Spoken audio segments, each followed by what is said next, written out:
Bonjour à tous, bienvenue dans ce quatrième webinaire, le sport US culture et business présenté par Flange Coaster. Donc aujourd'hui, on va s'intéresser au sport, le hockey. Donc l'objectif sera très simple aujourd'hui, ça sera de découvrir l'écosystème de ce sport afin de mieux le comprendre, comprendre ses règles et les enjeux économiques et financiers autour de cette bulle qui est la NHL. Donc, je vais me présenter très rapidement. Donc, je suis donc Hervé Aka. Je suis installé aux États-Unis depuis 11 ans maintenant. Je suis entrepreneur dans le domaine du sport. J'ai également fondé une société de conseil dans le domaine sportif où j'accompagne les porteurs de projets, les fédérations, les entrepreneurs et les athlètes de haut niveau qui souhaitent se développer aux États-Unis. Je suis aussi membre du conseil d'administration de la Chambre des commerces, donc SoCal, en Californie.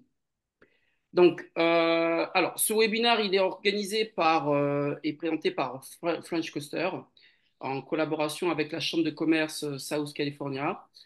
J'aurai à mes côtés donc plusieurs experts dans ce sport, le hockey, et à mes côtés, j'aurai donc Stéphane Robic qui est chef de projet. Je vais lui laisser la parole dans quelques instants pour se présenter, qui nous fera une belle présentation de ce webinaire aujourd'hui. French Coaster regroupe des experts francophones aux États-Unis et reconnu par leur expertise dans les différents domaines. Donc aujourd'hui, je disais, on a donc François et Pierre qui nous font l'honneur d'être aujourd'hui avec nous.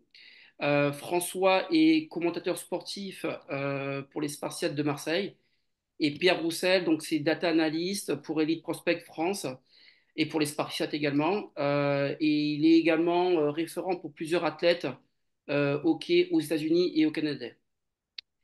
Donc tous deux spécialistes reconnus. Leur mission, comme pour celle de French Coaster, c'est d'accompagner la communauté francophone vers la réussite en alliant excellence, leadership et valeurs humaines comme la fraternité et l'intégrité.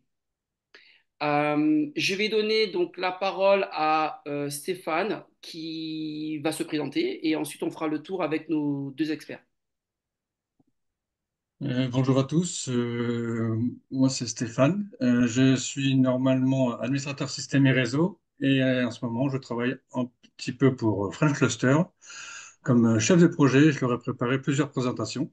Dans cette dernière présentation, enfin, dans cette présentation que je vais vous faire là, le hockey sur glace. Donc on va rentrer directement dans le vif du sujet. Je voulais Oui, juste donner la parole à François et à Pierre juste pour se présenter rapidement. Donc il n'y a pas de François, souci. François Roussel, s'il Bonjour vous à plaît. tous, merci pour votre présence à ce webinaire. Si vraiment vous avez la moindre question au cours de l'intervention de Stéphane, n'hésitez pas à les poser sur le chat pour qu'on puisse y répondre à la fin.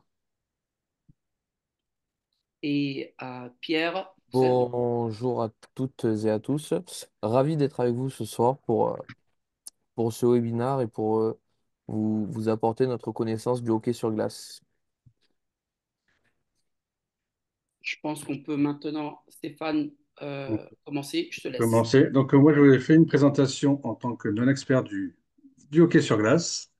On va voir donc tous ensemble ce que j'ai réalisé et les experts me couperont si jamais j'ai fait quelques erreurs. On va voir l'histoire, l'équipement, le terrain, les positions, les règles, la ligue, les franchises, le classement et enfin quelques expressions utilisées dans le business. L'histoire, les origines du hockey. Depuis l'Antiquité, l'homme a joué à des jeux où un objet était frappé avec un bâton incurvé. Dès le Moyen Âge, des enjeux semblables au hockey se pratiquaient, souvent sur des étangs gelés, avec des crosses et une balle.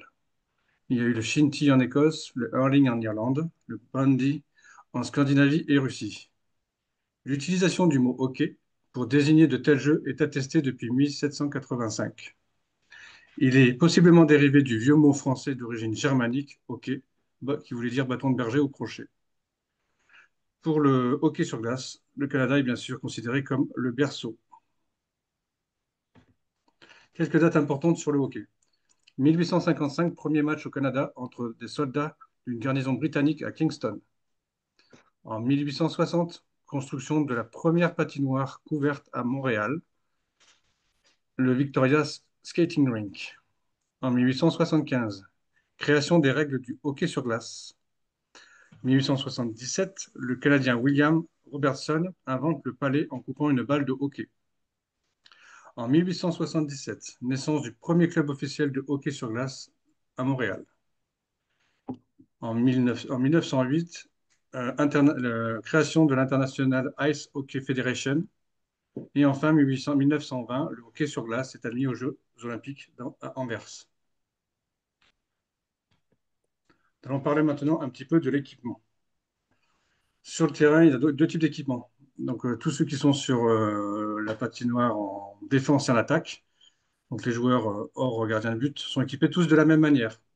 Comme on peut le voir, casque, une grille sur le casque, un protège-cou, des épaulières, coudière, une culotte, une coquille pour protéger les parties génitales, des gants, une crosse, des jambières et des patins pour se protéger des chocs. Le gardien, lui, est beaucoup plus protégé car il risque de prendre le palais dans des parties de son corps.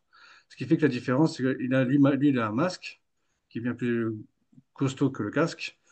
Il a un plastron qui est bien plus épais que les épaulières.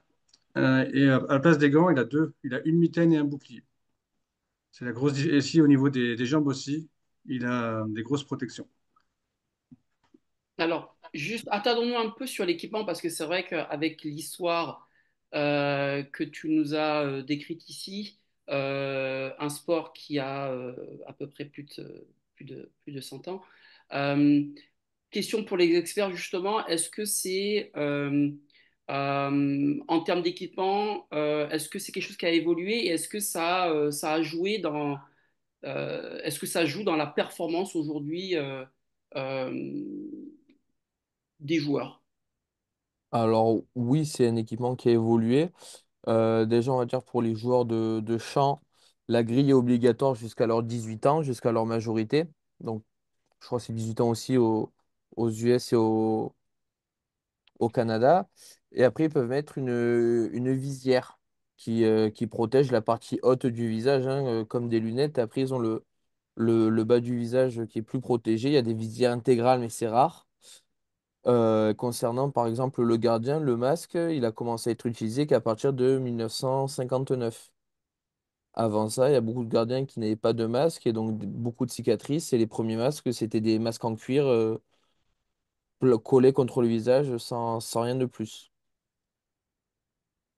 Et sur les patins, il y a eu une évolution, meilleure glisse, non? Forcément, ça aussi, il y a de la recherche qui est faite. Les lames ont différentes épaisseurs d'affûtage. Donc, pour les experts, ça va de 1 à 12, donc plus ou moins de plus fin à plus épais. Donc, chaque joueur, après, à haut niveau, a ses affinités et un affûtage bien spécifique. C'est pas comme les patins qu'on peut trouver en location dans des patinoires où c'est D'accord, quelque chose d'universel. C'est vraiment très spécifique à chacun avec des matériaux toujours plus poussés pour être de plus en plus rapides. d'accord. Il faut savoir, du coup, par rapport au patin, justement, et à la glisse, que dans l'univers des franchises, c'est des postes à part entière qui sont extrêmement importants pour la performance des joueurs. Il y a des personnes à temps plein qui s'occupent du matériel. Dans certains sports, voilà, le joueur, il a ses chaussures. Il n'y a rien de spécifique qui est fait. Là, le patin, avant chaque match, la lame est aiguisée. Il y a un travail qui est fait. En amont et en préparation de chaque match, de chaque entraînement, par un responsable matériel justement, euh, pour optimiser la performance des joueurs. D'accord. Merci pour ces précisions. Stéphane? Oui. Oui. Eh bien, on continue. Alors, on va parler maintenant du terrain.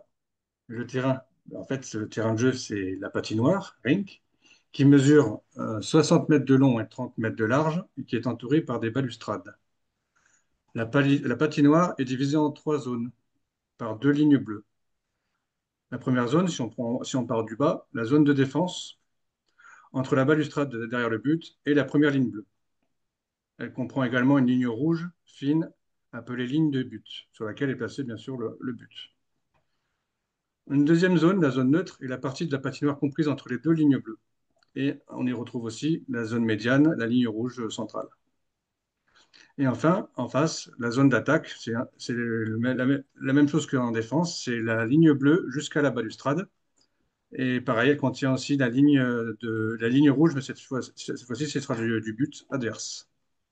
Et le hockey est par ailleurs le seul sport où les joueurs peuvent se déplacer derrière les buts en patinant. On va parler maintenant des positions des joueurs. Donc on retrouve 5. Donc une équipe de hockey sur glace présente 5 joueurs. Dans ces 5 joueurs, on retrouve, comme vous voyez sur l'image, d'abord un centre. Le centre, c'est le principal acteur offensif au hockey sur glace. C'est lui qui représente la plus grande menace pour le but de l'équipe adverse. On retrouve ensuite les ailiers, ailier droit et gauche. Avec le centre, à eux trois, ils constituent le trio d'attaque. Leur tâche est de soutenir le centre sur les côtés respectifs de la patinoire et de marquer des buts. Ensuite, on trouve les arrières, droit et gauche. Ce sont les défenseurs. Leur tâche principale est de protéger leur propre zone de but et de récupérer le palais pour relancer une attaque. Et enfin, on retrouve le gardien de but, qui défend contre les tentatives de but d'adversaire. Et ce poste est un poste clé faisant l'objet d'une formation spécifique. Les équipes sur une feuille de match peuvent noter 22 joueurs, dont 2 gardiens. Les règles. Je vais vous présenter quelques règles, mais après, il y aura une petite vidéo qui permettra d'avoir un peu plus de précision. L'objectif du jeu est de marquer un maximum de buts, en envoyant un disque en caoutchouc, appelé palet ou rondelle en français, ou puck aux États-Unis, dans le but adverse. Le match, lui, se déroule en 3 périodes de 20 minutes, avec une pause de 15 minutes entre chacune d'elles. L'équipe qui marque le plus de buts au cours de la rencontre est déclarée vainqueur. En cas de match nul, une prolongation de 5 minutes lors des saisons régulières ou de 10 minutes pendant les phases finales est mise en place. Si la prolongation ne suffit pas à départager les équipes, alors il y aura une séance de tir au but. Donc là, on arrive sur ma petite vidéo. Donc je vais partager cette vidéo. Hop,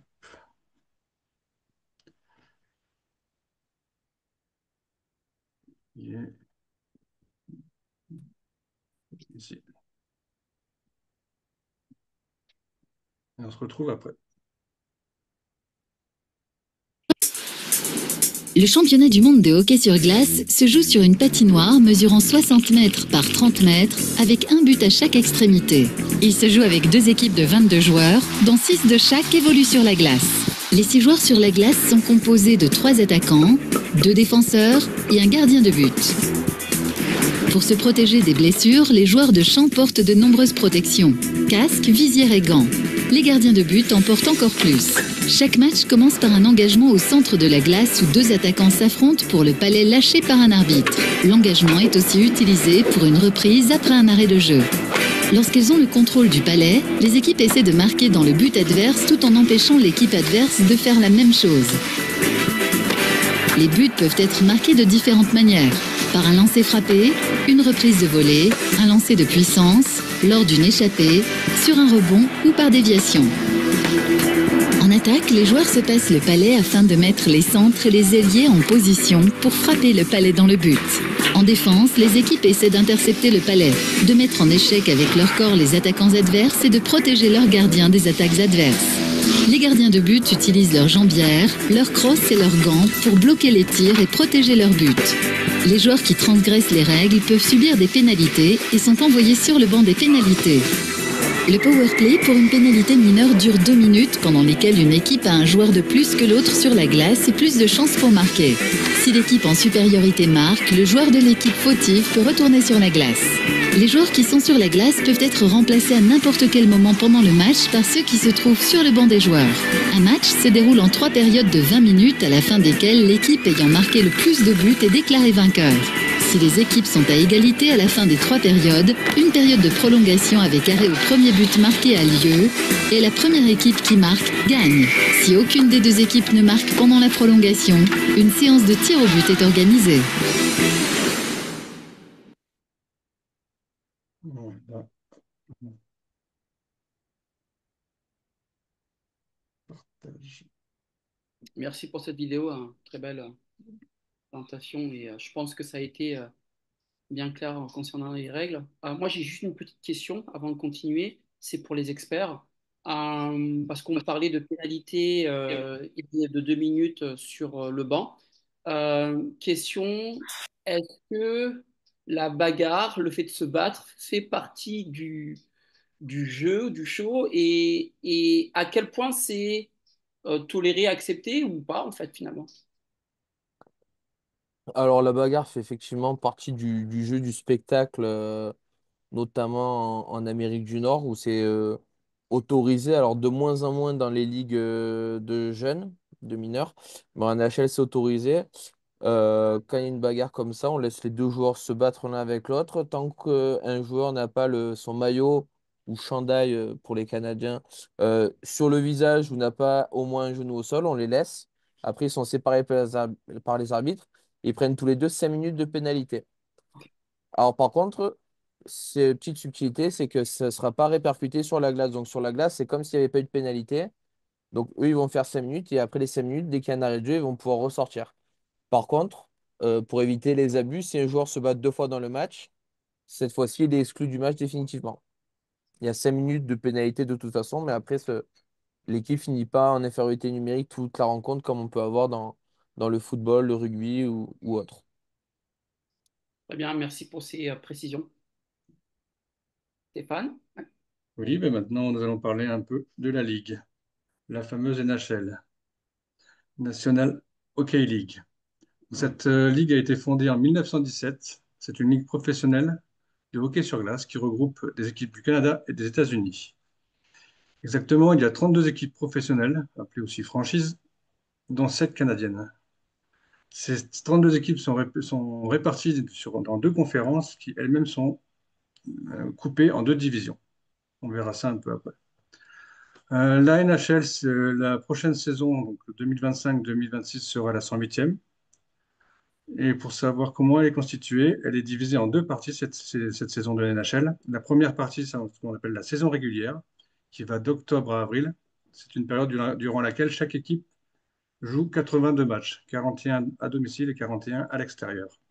Et en deuxième partie, les séries éliminatoires, qu'on appelle les playoffs, entre avril et juin. Donc, on a dit, on a parlé des équipes qui sont des franchises. Voici comment elles sont réparties sur le territoire américain et canadien.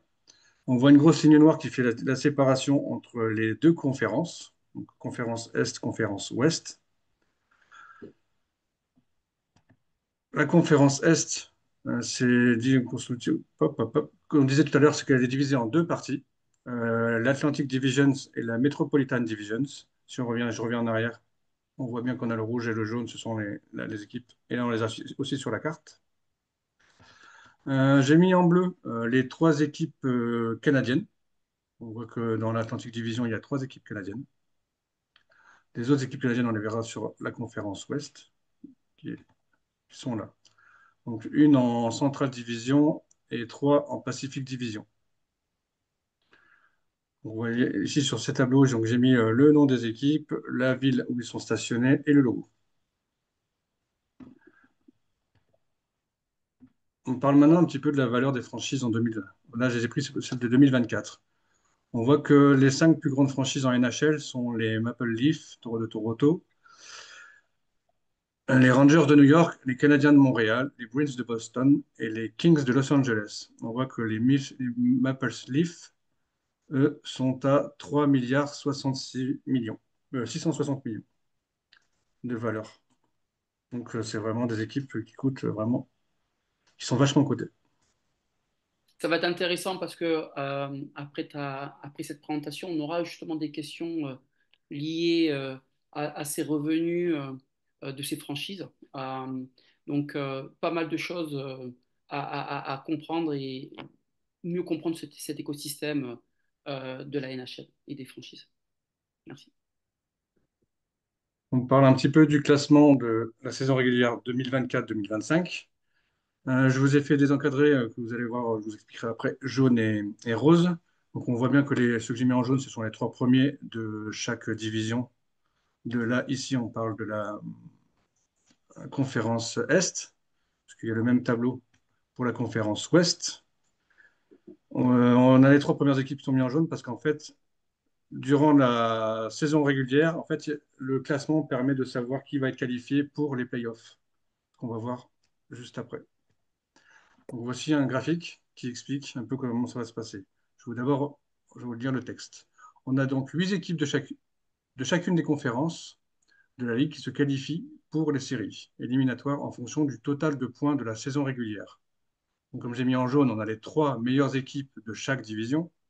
Puis, ce qu'on avait vu, ce que vous allez, je reviendrai après, en rose, les 2 équipes suivantes, les mieux classées de chaque conférence. Les playoffs se terminent par une finale où la première équipe qui a gagné 4 matchs sur 7 est désignée comme championne et obtient la Stanley Cup. Donc, comme vous voyez sur le graphique à gauche, on a C1, C2, C3 et WC2. Pour reprendre ça, en fait, si on revient en arrière, c'est qu'ils ont pris les 3 premiers, donc en jaune, et ils ont pris un des 2 qui est en rouge pour les mettre dans la partie de compétition des playoffs. Là, ce sont les playoffs qui ont eu lieu en 2025. Ce sont les Panthers de Floride qui ont remporté leur deuxième Coupe Stanley face aux Oilers d'Edmonton le 18 juin 2025. À droite, je vous ai mis un petit graphique qui répertorie en fait les nombres de fois où les franchises ont gagné la Stanley Cup. Et on voit que les Canadiens de Montréal sont vraiment bien, enfin, bien devant tout le monde avec 24 titres. Et que les Toronto Maple Leafs, eux, sont à seulement 13. Enfin, seulement. Étant deuxième, ils en ont quand même 13. Donc il y a quand même un gros écart entre premier et second. Mais le Canada domine quand même le nombre de victoires de franchises en fait, cumulées. C'est impressionnant. Ouais. C'est ça. Et maintenant, on passe au dernier chapitre, quelques expressions utilisées dans le business. On a par exemple drop the puck, donner le coup d'envoi d'un match en faisant tomber la rondelle.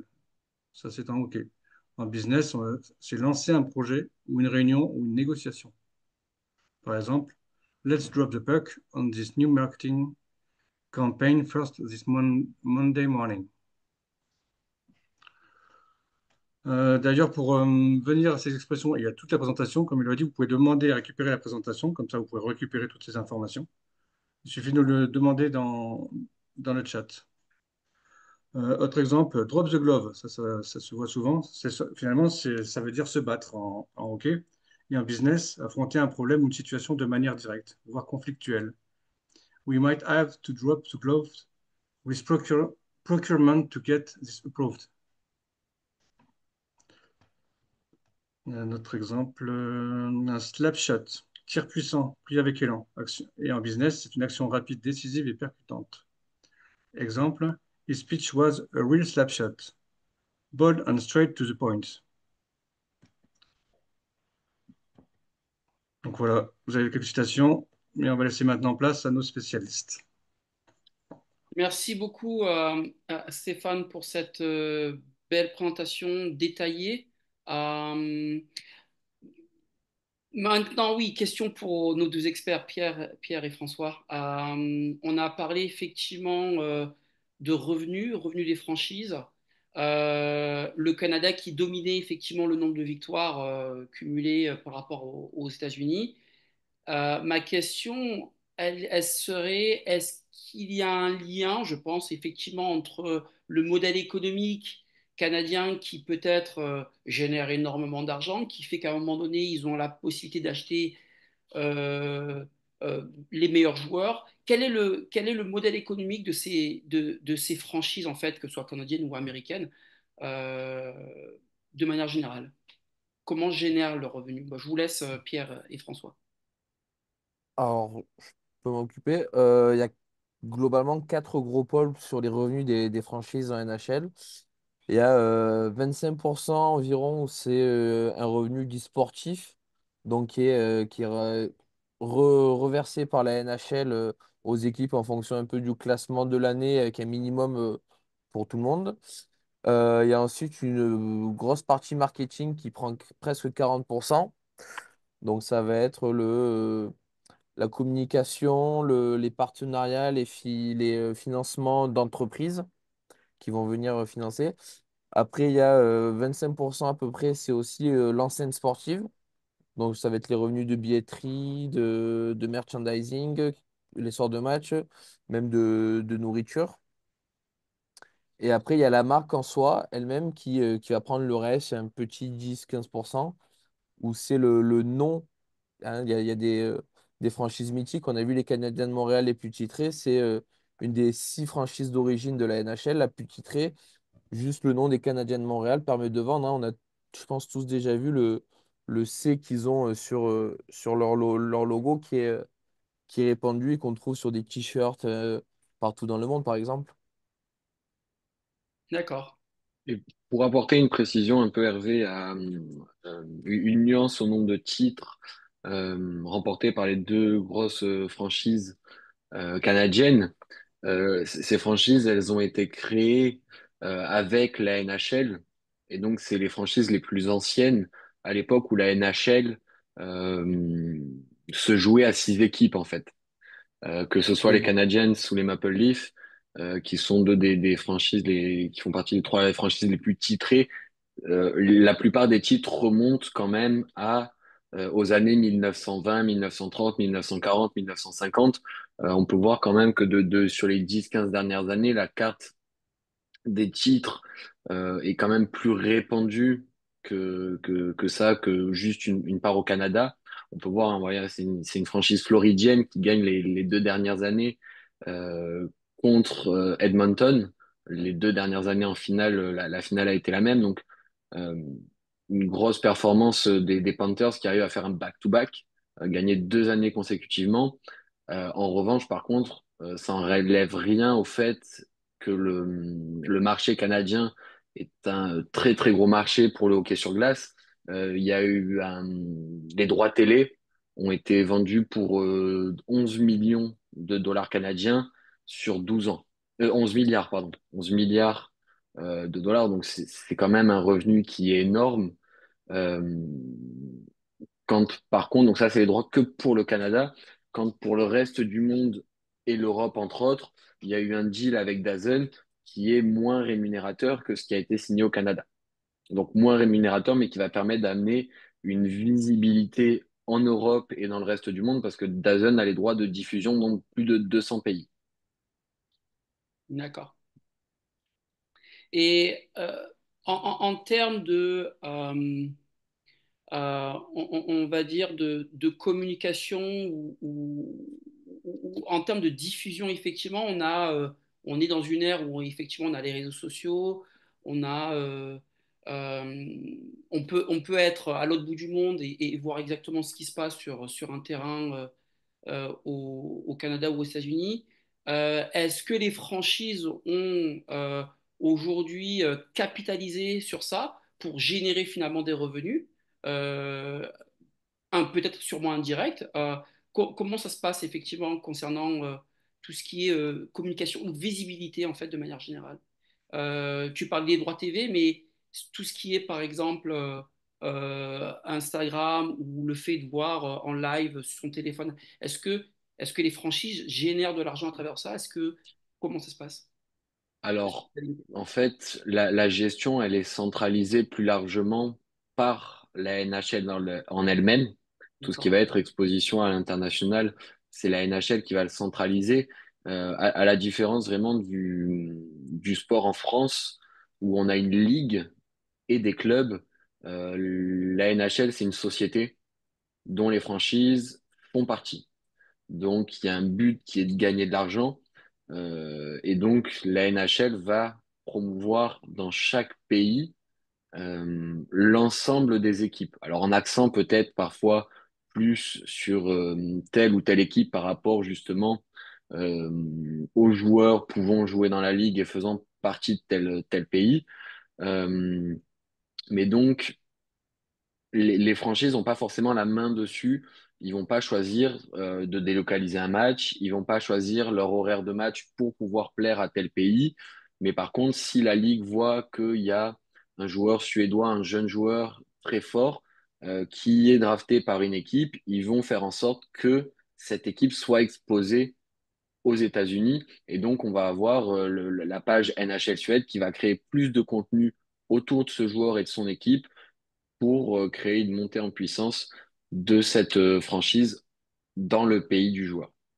D'accord. Et pour rajouter sur ce que dit François, on a aussi des NHL Europe Tour où dans l'année, il y a des équipes NHL qui viennent jouer des matchs en Europe. Il y en a plusieurs. Ça se fait beaucoup en Finlande, en Suède notamment, qui sont les, le troisième et le cinquième pays le plus représenté en nationalité pour les joueurs participant à la Ligue. Mais on a aussi un peu en Allemagne, il y a des projets aussi. La France veut héberger des matchs comme ça aussi. Donc ça aide aussi à s'implanter à l'international en plus de l'Amérique du Nord. Et ça permet pour le coup du coup d'avoir des matchs sur les horaires européens plutôt que les Européens aient besoin de se lever en pleine nuit pour suivre le championnat. Ouais, complètement. Ah, alors, moi, j'ai une question qui émane Du du chat, chat. oui. Donc, pourquoi la culture du hockey est plus développée en Amérique du Nord qu'en Europe? Alors, pas Question simple. forcément en Europe, là c'est une question, je pense, avec une vision qui est un peu biaisée par rapport à la France, à nous. Parce qu'en Europe, que ce soit en Suède, en Finlande, en Suisse, en République tchèque, en Russie aussi, c'est un sport qui est très représenté. C'est un des sports nationaux, hein. En Finlande, dès qu'il y a de la neige, il y a des patinoires en extérieur qui sont travaillés, mais taille, euh, taille 60 mètres par 30, c'est pas des petits étangs qui sont juste glacés. La Suisse, ils ont aussi des gros championnats. L'Allemagne a un très gros championnat aussi, avec des joueurs de NHL, des fois qui sont encore à bon niveau, qui viennent en Europe aussi, des fois pour la culture et pour le salaire. En France, nous, c'est moins répandu parce qu'on est un Pourquoi? pays qui est comme moins axé sur le sport de glace, mais en Europe, ça reste répandu dans d'autres pays autour. La France la Ligue française essaie de populariser le sport. On a de plus en plus de grandes patinoires. Alors, je vais mettre des guillemets parce que la plus grande en France, c'est 5 600 places. Euh, la plus petite en NHL, elle doit être à minimum 12 000 places. Donc c'est des gaps immenses, mais la France essaie de populariser le sport avec l'arrivée de grandes métropoles comme Marseille il y a maintenant 3 ans en première division. Mais dans le reste de l'Europe, notamment en Scandinavie, c'est un sport assez répandu. Et après, je pense qu'il y a aussi un contexte Hmm. financier euh, où il y a une exposition qui est bien plus importante au niveau de la NHL. Typiquement, si on prend deux cas similaires, le vainqueur de la Stanley Cup, donc celui qui remporte la NHL, reçoit une prime de 3 750 000 dollars. Quand en France, le vainqueur de la CHL, donc la Champions League de hockey, donc une ligue qui regroupe les meilleures équipes d'Europe de hockey sur glace, le vainqueur, lui, va gagner 360 000 euros.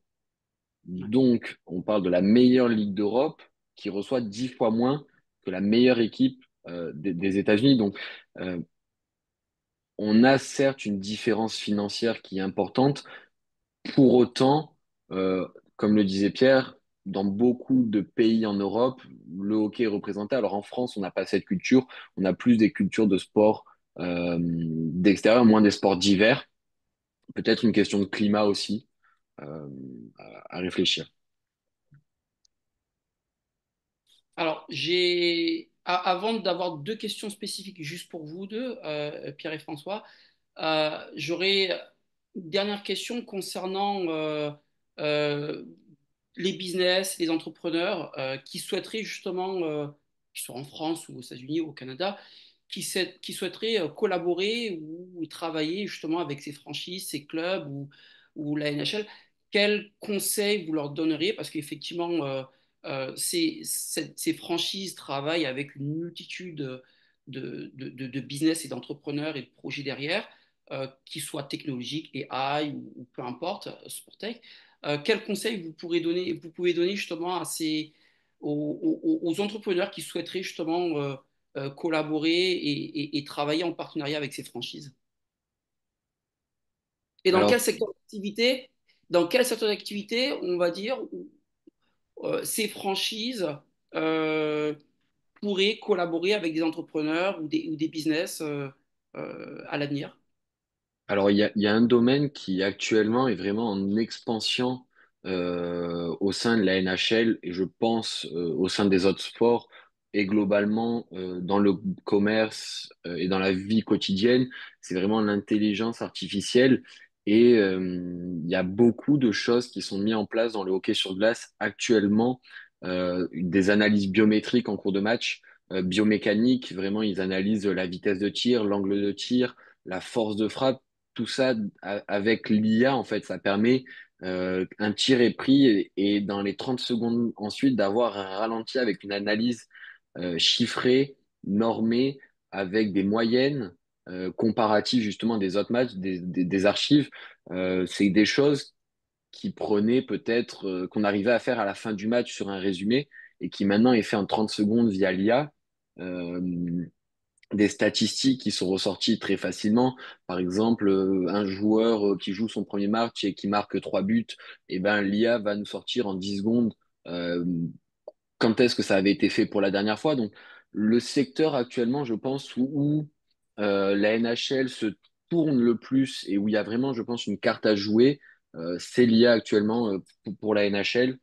En dehors de ça, après, ça va être, je pense, le merchandising, entre guillemets, de base, du sponsoring, de la visibilité. Il y a pas mal de choses qui sont faites, des animations qui sont faites avec le public, où les entreprises, les marques peuvent justement créer mettre du naming et justement s'afficher. En dehors de ça, je pense qu'il y a beaucoup de choses qui sont déjà en place. Euh, voilà. D'accord. Ouais, Mais, ouais, excuse-moi, Pierre, ouais, vas-y. je vais dire, c'est un secteur qui a assez pris là sur les dernières années depuis le Covid. Les revenus de la NHL sont en énorme expansion. Sur la dernière année, on est à presque 20% d'augmentation en moyenne sur les valeurs de franchise. Pour exemple, les derniers agrandissements de la Ligue en 2017 et 2022, les franchises en 2017, Vegas a dû payer 500 millions de droits d'entrée, qui était la valeur moyenne des franchises. Euh, Ensuite, c'est Seattle qui a payé 650 millions en 2022. Et là, dans une interview au début de l'été, le commissaire de la NHL a annoncé que la prochaine extension, ce serait minimum 2 milliards, puisque maintenant les franchises sont valorisées autour des 2 milliards. Donc on a fait x4 en même pas 10 ans. Donc le post-Covid a énormément fait de bien. En fait, la NHL a énormément su rebondir là-dessus. Le manque a été créé. Depuis l'envie, ça a rajouté du chiffre. Ok, merci pour ces précisions.